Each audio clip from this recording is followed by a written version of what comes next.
Vamos a iniciar el tema de la genómica evolutiva con un pequeño agregado particular, que es aprovechar una presentación existente sobre trabajos hechos aquí en nuestro grupo, en colaboración con otros grupos, sobre transcriptómica evolutiva, como una pequeña introducción al tema.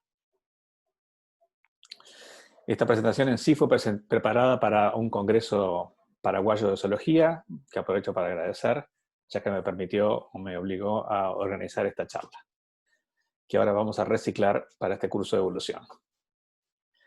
La transcriptómica evolutiva lo vemos como una zona de interfase entre el genoma, el fenotipo y el ambiente. Entendemos que el genoma básicamente está fijo, es el material heredado de los progenitores. El genoma produce en interacción con el ambiente el transcriptoma, que por tanto es, primero, parte del fenotipo y segundo, variable, porque es resultado de una interacción, una interfase entre el genoma, el sistema interno del organismo, que constituye el fenotipo y del cual forma parte, y el ambiente. Podemos entender que el transcriptoma es parte de la primera línea de interacción entre el genoma y el ambiente, aunque esa línea de interacción incluye otros elementos del fenotipo, por supuesto, no solamente a nivel transcriptómico. Por supuesto, el ambiente es variable y puede presentar desafíos cambiantes y variables para los organismos, y el transcriptoma es parte de esa respuesta. ¿Qué es un transcriptoma? Bueno, es el conjunto de todos los genes representados por transcriptos, de ahí viene la palabra, en un órgano, una célula, un tejido o el organismo todo. ¿Sí? Todos esos genes que están representados por ARN mensajero forman parte del transcriptoma. Desde el punto de vista biológico, el transcriptoma, ¿sí?, ese ARN mensajero, normalmente procesado, es el que lleva la información genética al sistema de traducción, que termina formando las proteínas, que forman parte, por supuesto, de los sistemas biológicos activos. Desde el punto de vista práctico, comenzamos con una extracción masiva del ARN mensajero de un cierto tejido u órgano de interés. Esa extracción permite estabilizar ese ARN u obtener una copia en forma de cDNA, que es más estable que el ARN. Y eso va a ser secuenciado por distintos métodos. Hay una colección de métodos. En los ejemplos que voy a utilizar fueron todos obtenidos de la siguiente manera. Se fragmentan los transcriptos estabilizados y se secuencian en una gran cantidad de copias, muchas veces redundantes, por supuesto, y parcialmente solapantes, de fragmentos muy pequeños, con la tecnología Illumina. Ahora existen otras metodologías que permiten obtener segmentos más largos, incluyendo transcriptos completos. Pero esta fue la metodología que se usó en estos trabajos y que continúa siendo de enorme importancia en la actualidad. Puesto que hemos fragmentado y secuenciado en forma masiva, viene la etapa de reconstituir las secuencias originales, el ensamblado, y después vamos a mapear los fragmentos originales a este ensamblado, a esta reconstrucción del transcriptoma de referencia, para estimar la abundancia de los ARN mensajeros en función de la cantidad de transcriptos, perdón, de la cantidad de segmentos secuenciados que podemos atribuir a regiones del transcriptoma de referencia. Y esa va a ser una medida del nivel de expresión génica a nivel de transcripto. Hay otro nivel de expresión génica, es el nivel de la proteína misma. Noten que tanto las proteínas como los ARNs tienen un cierto ciclo de estabilidad, de modo que obtenemos una especie de fotografía del órgano o tejido de interés en el momento en que fue fijado, estabilizado el material. Cuando hacemos transcriptómica, elegimos una pequeña región del genoma, pero además no es una región al azar, sino que es una región que constituye un conjunto de las cosas más conocidas dentro del genoma, que son los genes codificantes para proteínas. Noten que en este esquema, en un mamífero típico, los genes codificantes para proteínas son una muy pequeña fracción del genoma, del orden del 2%, con variaciones, por supuesto. Esto se refiere a los codones propiamente dichos. Después están los intrones, que se intercalan con estas regiones, que no van a estar representados típicamente en un transcriptoma, porque el ARN que estudiamos, que obtenemos típicamente es el ARN mensajero procesado. Y hay un conjunto de cosas más que quedan completamente por fuera de esta visión. Entonces, hay un tema de submuestreo, y eso es un muestreo dirigido y sesgado, por tanto, a ciertas regiones del genoma.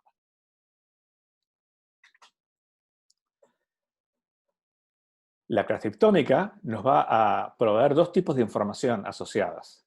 En primer lugar, las secuencias propiamente dichas, que vamos a intentar reconstruir de los genes involucrados a través de su representación en el ARN mensajero.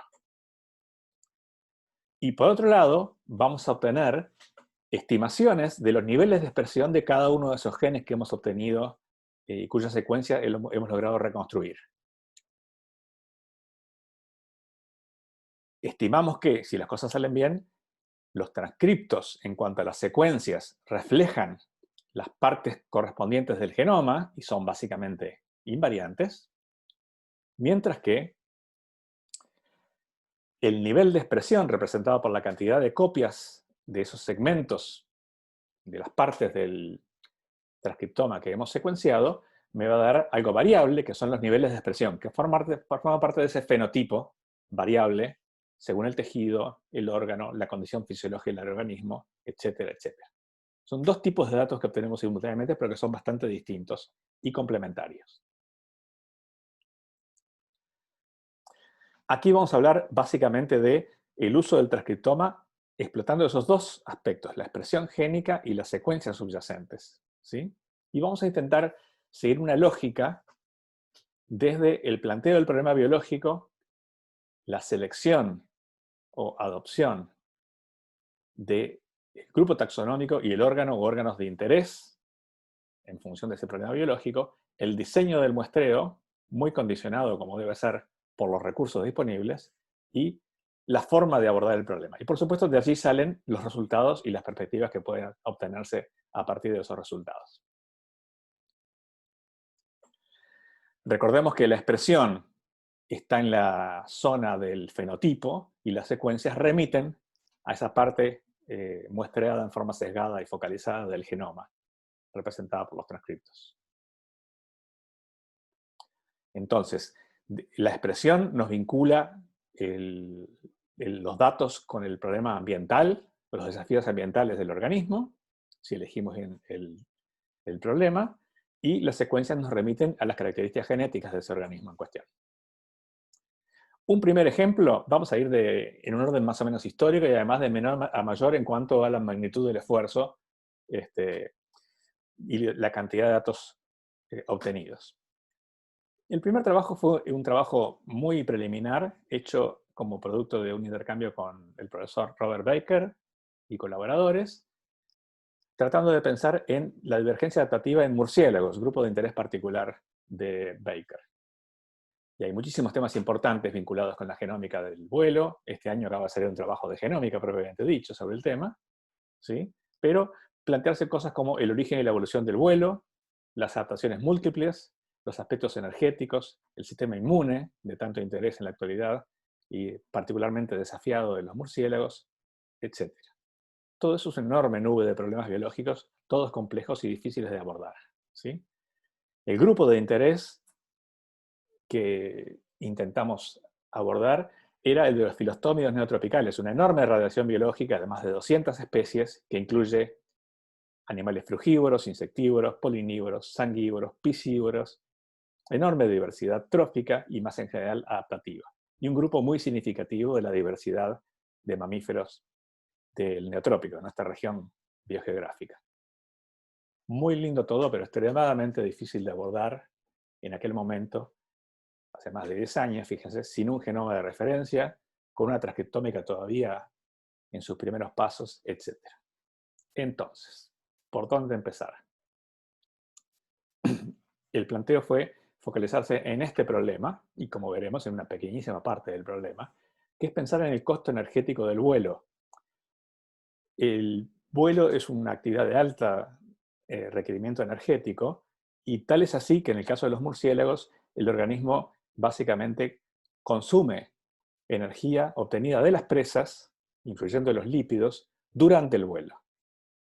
No pueden muchas veces darse el lujo de capturar volver a su refugio, hacer la digestión y volver a otras actividades.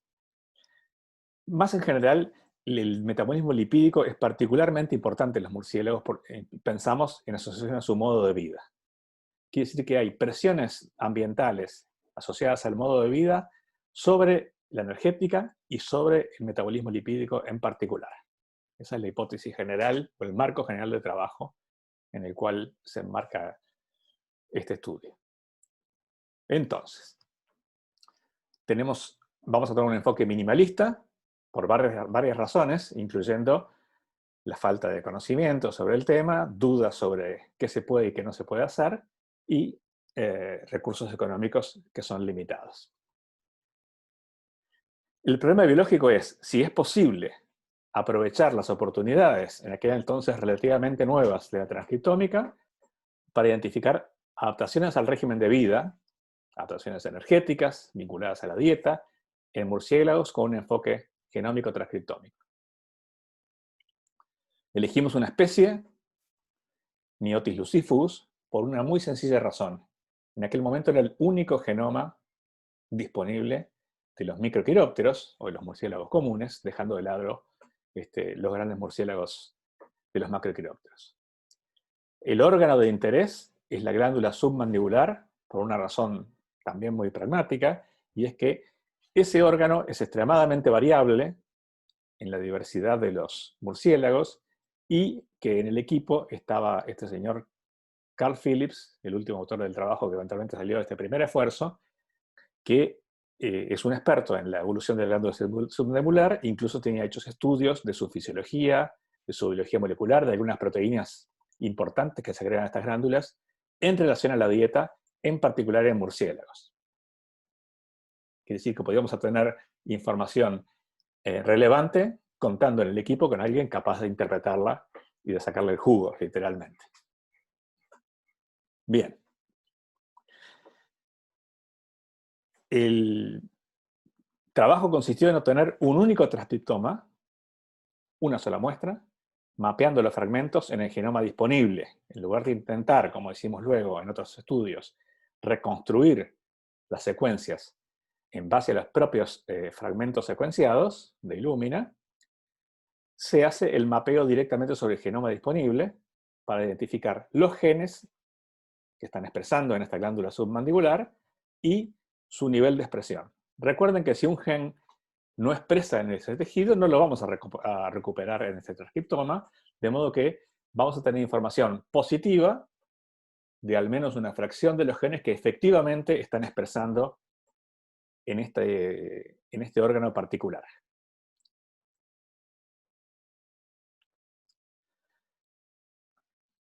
Ese trabajo permitió identificar, mirando en el genoma, qué genes parecían estar activados, a juzgar por su expresión en el transcriptoma, mirando en el genoma esos genes, genes de interés. Por supuesto que son miles de genes, pero hay que ver algunos que tengan un significado biológico de interés. En este caso es recorrer la lista e identificar genes interesantes.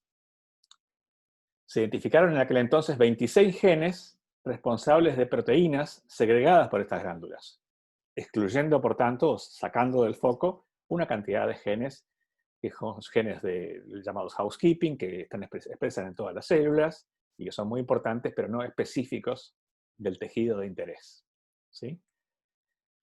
De estos genes, ¿sí?, y se identificaron en particular 7 con una característica muy especial, y es que están expresando en este tejido de esta especie, en la glándula salivar submandibular, cuando normalmente la fisiología conocida de otros mamíferos, por ejemplo el ratón de laboratorio, no expresan en glándula salivar, sino que expresan en otros tejidos y órganos.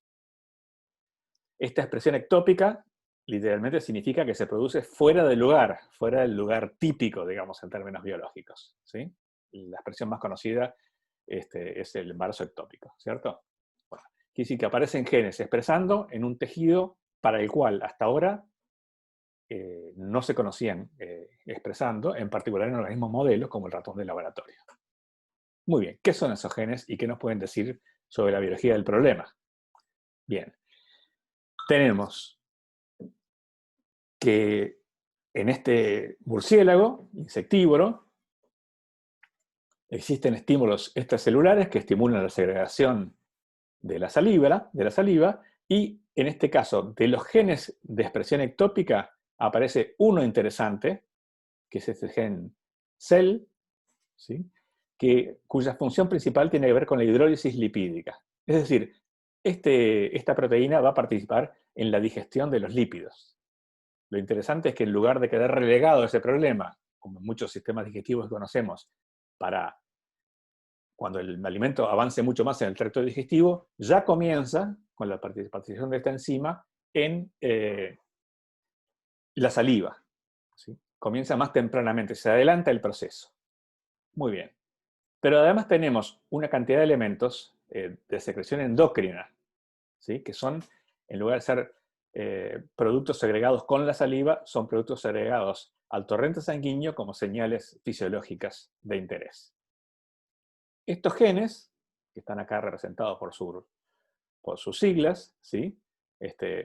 Voy a mencionar uno, por ejemplo, la prosapocina, ¿sí? La apolipoproteína E, tienen que ver con el transporte lipídico y también con la resistencia a insulina y la lipidemia, la presencia de lípidos en mayor tenor en sangre, que son cosas características de un sistema, de un organismo que está virando hacia el procesamiento lipídico como una fuente principal del metabolismo energético, digestivo y energético. ¿De acuerdo? Y decir que cada uno de estos genes tiene un interés porque está expresado en un lugar no típico, ectópico, y por la función que tiene y que podemos asociar al modo de vida de estos organismos. Este hallazgo, por supuesto, plantea nuevas preguntas. Por ejemplo, si este murciélago tiene esta expresión ectópica, ¿será que otros murciélagos también lo tienen? Más en general, ¿cuál es la distribución filogenética de la expresión ectópica y los procesos adaptativos a nivel génico? Fíjense que es posible que esto sea característico solamente de algún murciélago, o solamente de los insectívoros, como es este murciélago de género Myotis, o puede tener una distribución mucho más amplia, asociada al vuelo, o potencialmente seguimos ampliando la escala, asociada a otras características, tal vez de algunos mamíferos, y no estrictamente asociada al vuelo. Es decir, el hallazgo es importante e interesante en un género, pero nos plantea nuevas preguntas sobre la distribución filogenética y asociadas a ellas el significado biológico de estas expresiones ectópicas. Entonces, vamos a intentar avanzar, o intentamos en aquel momento avanzar, pensando así, bueno, tenemos una lista de genes de interés biológico por expresión ectópica, pero hay otros genes, ¿sí?, que son reportados como de importancia fisiológica en murciélagos y particularmente en la fisiología lipídica. Entonces vamos a buscar una lista de genes no restringidos a los del trabajo anterior, aunque incluyendo algunos de ellos, y hacer una búsqueda, ¿sí?, de las características de esos genes en otros organismos, ampliar un poco la escala. El órgano que mantenemos siempre es el órgano submandibular. Vamos a buscar secuencias en genomas o transcriptomas disponibles y vamos a incorporar también dos transcriptomas adicionales. Subimos nuestro esfuerzo de muestreo de un transcriptoma a dos transcriptomas en dos especies del género Uloderma, que son filostómidos, nuestro grupo favorito de murciélagos, pero que son primariamente frugívoros. Entonces, incorporamos datos disponibles de bases de datos como GenBank y el NSBI asociados, e incorporamos dos especies adicionales que son insectívoros de una radiación de interés, ¿sí?, comparten algunas cosas, por supuesto, con otros murciélagos, pero departen o se apartan en cierta medida del régimen insectívoro que estaba asociado a Myotis en el estudio anterior. Bueno, entonces, volviendo al esquema original, estos son los genes que pudimos recuperar en número suficiente y en diversidad suficiente de murciélagos como para incorporar a este nuevo estudio. Bien, vamos a buscar en estos genes ahora evidencia de selección positiva en una taxonomía ampliada, donde tenemos el murciélago miotis original, aquel para el cual había un genoma, en aquel momento hicimos el primer estudio de expresión ectópica. Otros miotis para el cual hay secuencias genómicas transcriptómicas. Dentro de esos son todos miótidos. Dentro de los filostómidos, estas dos muestras que secuenciamos de Uroderma, un organismo primariamente frugívoro, aunque también incluye insectos en su dieta, hay que decirlo, así como el vampiro, Desmodus rotundus, y otro frugívoro del género Artibius. Además, hay secuencias disponibles de dos digamos, megaquirópteros, que están aquí representados también por el género Pteropus, dos especies del género Pteropus. Bien, las secuencias se alinean y se busca evidencia de selección direccional positiva por un exceso en al menos alguno de los codones de alguno de los genes de cambios de reemplazo aminosídico por encima de los cambios silenciosos. La famosa razón DN, DS u omega, que ustedes ya conocen de clases anteriores del curso de evolución. Entonces, vamos a ubicar en la filogenia qué genes tienen evidencia de selección positiva, en qué ramas de la filogenia aparece esa evidencia, donde al menos algunos de los codones parecen estar evolucionando bajo la selección direccional positiva, y también, con un asterisco, vamos a señalar cuáles son los que se repiten del trabajo anterior de expresión ectópica. Porque acá hay otros genes que no aparecieron en el estudio de expresión ectópica. Bueno, por ejemplo, este gen, la lipoproteína E, es un ejemplo de un gen que fue detectado con expresión ectópica en Myotis lucifugus y ahora aparece con evidencia de selección direccional positiva en al menos la rama basal, ¿sí?, común a todos los murciélagos. ¿De acuerdo? Por eso aparece etiquetado aquí. El gen C3, por ejemplo, fue detectado con expresión ectópica, tiene un asterisco, pero además aparece como evidencia de selección positiva en la rama basal, en esta rama que lleva a los filostómidos representados en esta filogenia, y también en la rama que lleva específicamente a Myotis lucifugus. Quiere decir que este gen no solamente parece haber adquirido modificaciones adaptativas en el ancestro común de los murciélagos, sino también que continuó adquiriendo cambios adaptativos en al menos algunas ramas adicionales del árbol. Hay algunas cuestiones técnicas que no vamos a mencionar en detalle, pero esto no significa que este gen solo evolucione bajo selección positiva en estas ramas. Ni siquiera puede haber, a veces no hay total certeza de que exactamente esa rama haya evolucionado, pero muestra evidencia repetida en distintas partes del árbol de cambios posiblemente adaptativos en sus secuencias aminoácidas. ¿Sí? Quiere decir que del caso de C3 estamos bastante seguros con esta evidencia de que tiene muestras repetidas de selección direccional positiva en las secuencias.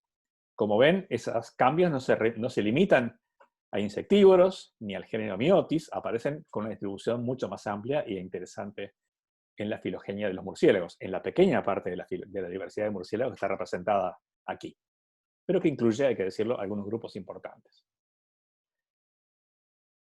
Hay otros genes que tienen distribuciones también particulares. Por ejemplo, este gen PLIN1, ven que tiene una representación en varias ramas de la filogenia, dispersas en la filogenia, sugiriendo también, al igual que C3, que está evolucionando bajo el influjo de la selección positiva en varios linajes de murciélagos. Y de vuelta, esos linajes no son exclusivamente insectívoros ni exclusivamente microquirópteros.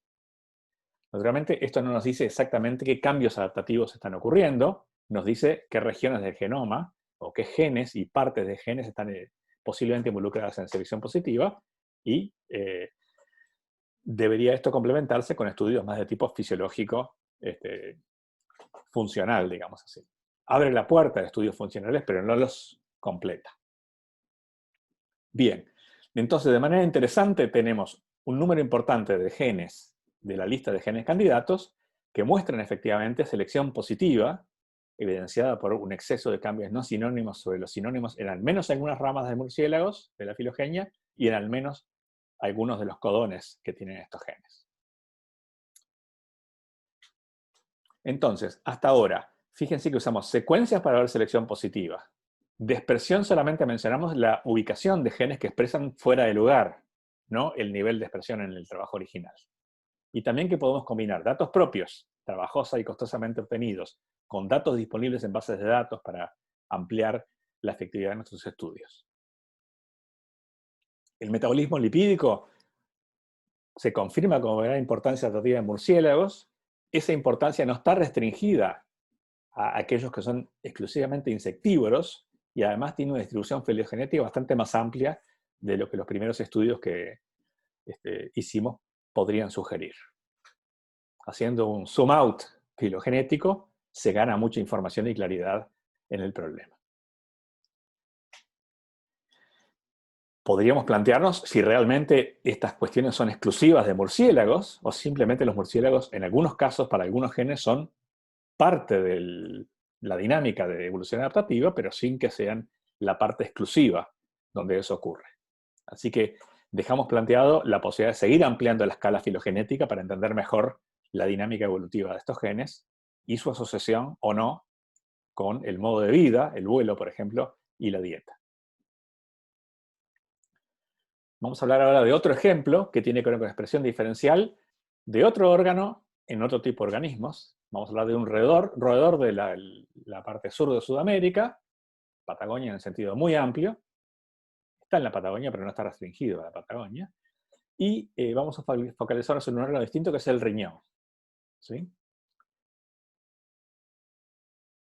El problema biológico es el siguiente. En la región austral de Sudamérica, con un foco acá en Patagonia en sentido amplio, por debajo del paralelo 40 más o menos, 38, tenemos especies exclusivamente, por ejemplo, de estepa, como esta de aquí. La distribución está restringida a la estepa. Tenemos unas especies restringidas también al bosque lluvioso andino, pero tenemos especies como esta que tienen una amplia distribución geográfica y además una amplia distribución en distintos biomas. En particular, hay un enorme contraste en la estepa semiárida de la Patagonia, donde algunas regiones llueven menos de 200 milímetros al año, y el bosque lluvioso valdiviano, donde llueven 3.000 o más milímetros al año. Entonces, el problema es, ¿cómo hace una especie para tolerar ambientes tan drásticamente distintos, en particular con respecto a la precipitación, a la disponibilidad de agua? Y eso nos lleva a plantearnos que un órgano de interés podría ser el riñón, porque ciertamente está involucrado en la reabsorción de agua, la concentración de la orina y la economía hídrica en general. Esta especie, Abrotrix olivacea, tiene no solamente una distribución geográfica muy amplia, sino, como se ve en este pequeño esquema, tiene una distribución ecológica extremadamente amplia también. Este esquemita dice cuál es el rango de distribución aproximado de varias especies, ¿sí?, en el norte de la Patagonia. Y como vemos, hay especies restringidas a ciertas áreas, a ciertos biomas, especies más o menos amplias, y esta ciertamente es la que tiene una muy marcada amplitud de representación ecológica y también geográfica, como vimos. Entonces, es un candidato a mostrar respuestas diferenciales a desafíos ambientales también diferenciales, en este caso geográficamente diferenciados,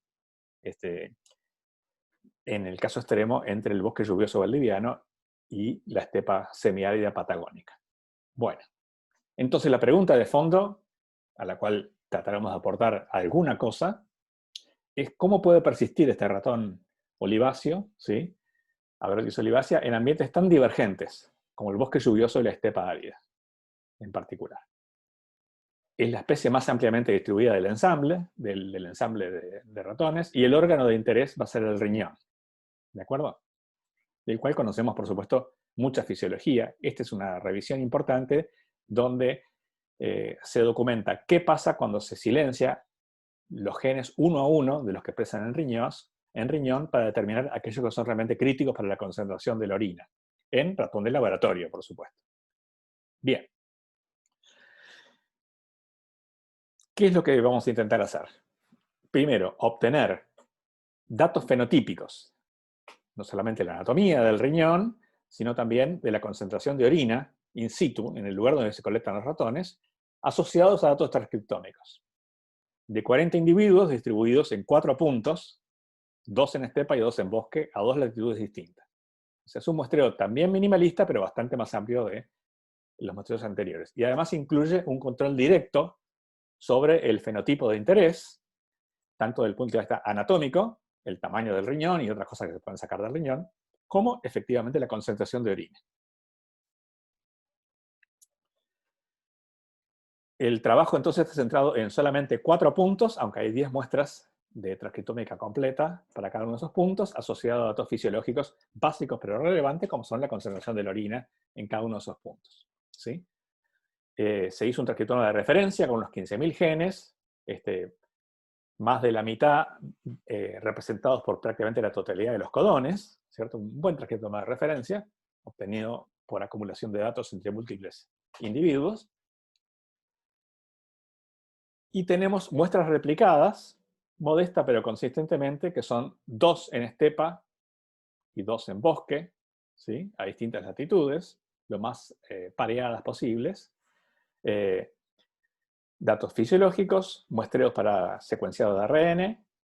Al tener más individuos se puede mejorar la referencia transcriptómica con un proceso de iteración que es interesante, pero está en este trabajo, pero no vamos a discutir acá. Y recuerden que tenemos un genoma de referencia, o un transcriptoma de referencia en este caso, y por la cantidad de fragmentos de las secuencias asociables a cada transcripto, se tiene una medida de la expresión diferencial, a nivel del ARN mensajero, no a nivel de la proteína. ¿Sí? Pero además tenemos datos de secuencia, o sea, tenemos datos genotípicos de cada uno de esos 15.000 genes, que terminan siendo más en la versión final. Tenemos datos de secuencias, genotipos para cada individuo, para cada uno de esos genes. ¿De acuerdo? Así que tenemos divergencia genética y no solamente divergencia transcriptómica o funcional. De la versión fenotípica, vale la pena decir en este momento un par de cosas. ¿Sí? Acá tenemos, fíjense, corregido para tamaño, para alometría, los residuos de la masa del riñón, el tamaño del riñón, en esos 4 puntos. Hay una relación, ¿sí?, entre la precipitación media anual y esos residuos, pero noten que no es lineal. Por ejemplo, lo más notorio es que estas muestras de bosque lluvioso, en la parte norte, cerca de Valdivia, efectivamente tienen tamaños de riñones pequeños. Pero este bosque magallánico, más al sur, no se alinea con las demás muestras. ¿Sí? Es disonante por razones que habría que estudiar. ¿Sí?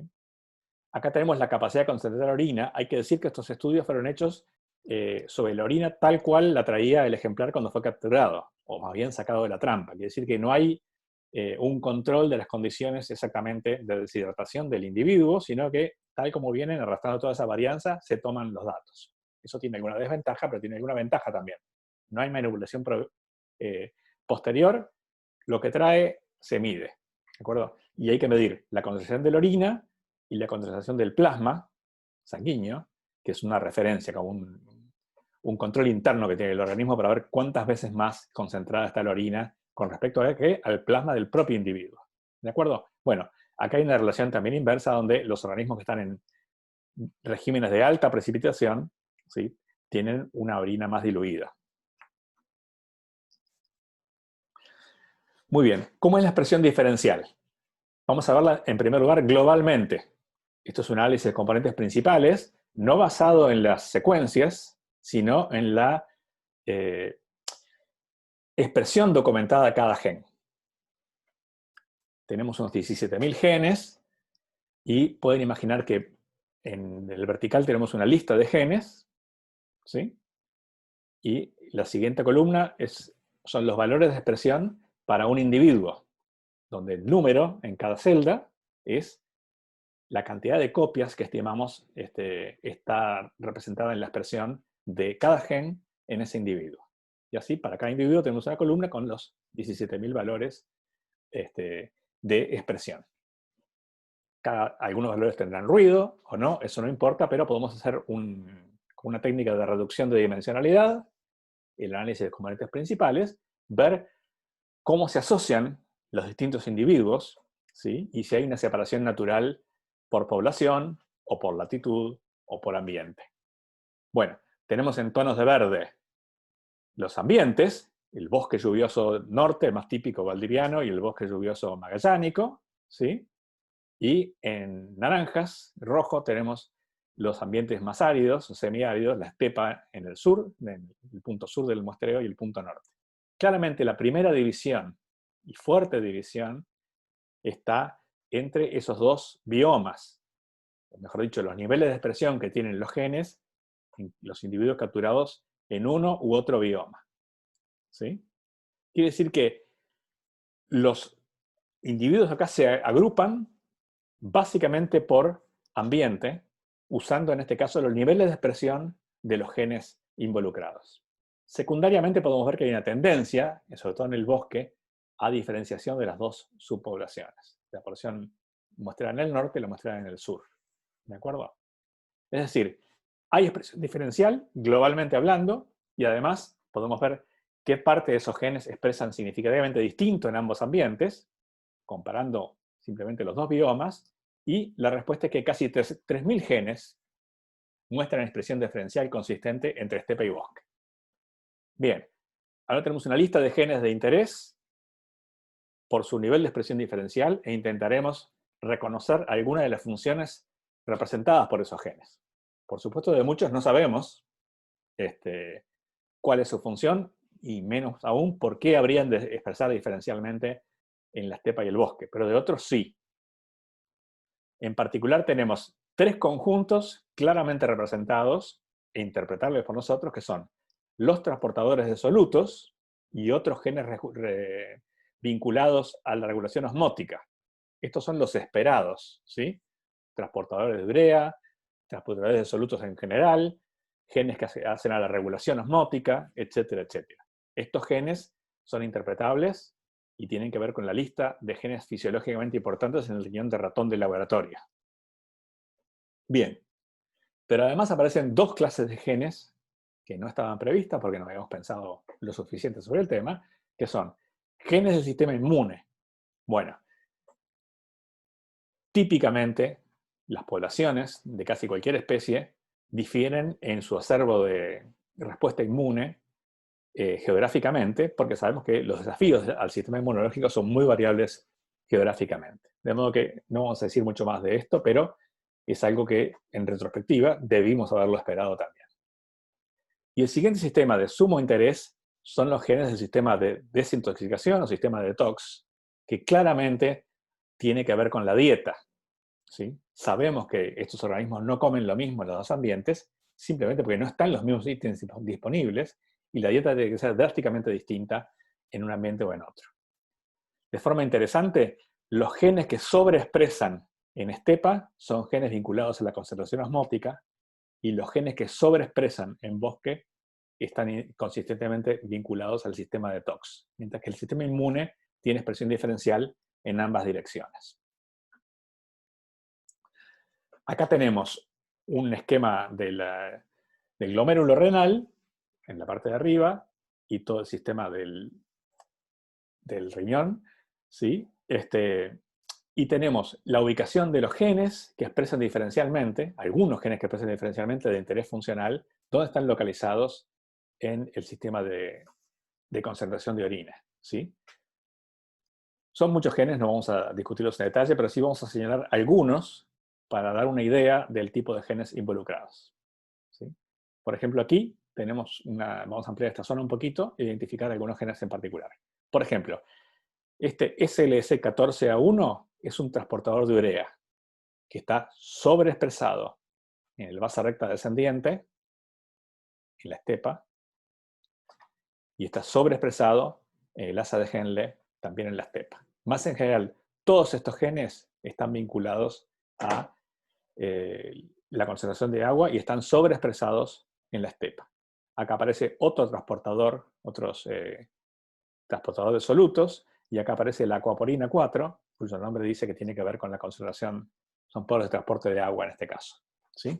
Bien, pero más en general, todos estos genes tienen que ver con la función renal de concentración de orina y están sobreexpresados en la estepa. Bien, vamos a aprovechar ahora la otra parte de los datos, que son las secuencias propiamente dichas, ¿sí? Observamos lo siguiente, fíjense, acá tenemos como una especie de línea de base, vamos a ver la distribución del FST, de una medida de divergencia geográfica, en genes que no están implicados en la expresión diferencial. Y después, con una línea verde, vamos a superponer la distribución de frecuencias de los valores de FST para genes que están expresados diferencialmente, esos 3.000 genes expresados diferencialmente. Bueno, vemos varias cosas en esta gráfica. En primer lugar, ambas distribuciones son muy amplias, ¿sí? De valores del entorno de 0 a casi 1, ¿sí? Y además ampliamente semejantes. Sin embargo, los genes expresados diferencialmente tienen proporcionalmente menos valores en estos picos en la zona baja o moderada de la divergencia, y a expensas de esa pérdida, ganan en valores más extremos en la distribución.